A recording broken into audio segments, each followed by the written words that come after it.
Bonjour, je suis Mathieu Cessé, journaliste depuis plus de 15 ans, spécialisé dans les domaines de l'emploi, du management et de la création d'entreprises.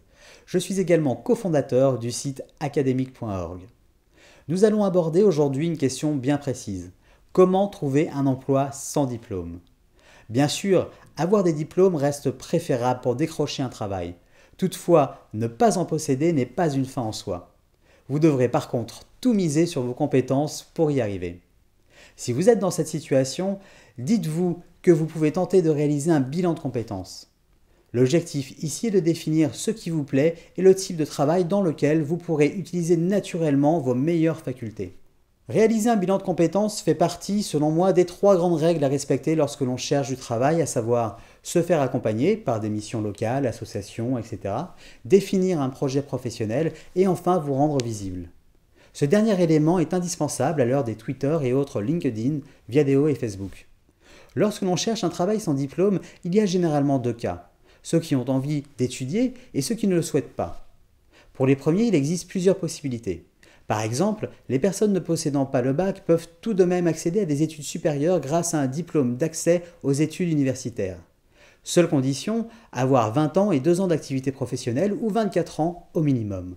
Autre exemple, si vous êtes âgé de 18 à 25 ans et qu'une remise à niveau ne serait pas superflue, pourquoi ne pas se tourner vers les écoles de la deuxième chance? Ce réseau vous donnera la possibilité de renouer avec les fondamentaux avant d'intégrer un emploi ou une formation de base. Si vous faites partie de ceux qui n'ont aucune envie de reprendre les études, ne vous inquiétez pas. Cela ne veut pas dire que vous êtes paresseux, mais que votre vie ne vous le permet pas parce que vous êtes trop âgé, vous avez des enfants ou autre. Notez toutefois que pour accéder à un métier, il vous faudra peut-être beaucoup plus de persévérance et de motivation qu'une autre personne. Pour autant, il ne sert à rien de ne pas tenter votre chance. Les mots autodidacte et apprendre sur le tard vous disent sûrement quelque chose. S'ils existent, ce n'est pas pour rien, et certaines personnes réussissent parfaitement en utilisant cette voie qui certes n'est pas classique. Vous serez surpris de savoir le nombre de grands chefs d'entreprise que vous connaissez qui ont atteint le succès avec pas ou très peu de diplômes. Mais attention, ce n'est pas une partie de plaisir, et encore une fois, il vous faudra batailler peut-être plus qu'un autre. Mais parfois, être au bon endroit au bon moment peut suffire. Toujours si vous êtes dans la situation de la personne qui ne veut pas reprendre des études et que vous n'avez aucune idée de ce que vous voulez ou pouvez faire, pourquoi ne pas tenter l'intérim? Cette solution aura l'avantage de vous permettre de tester différents secteurs et de savoir dans lequel vous êtes à l'aise ou non. Pour les personnes qui en savent un peu plus sur leurs capacités et leur volonté, et j'insiste sur cette notion de volonté qui est très importante, privilégiez les petites structures dans vos démarches.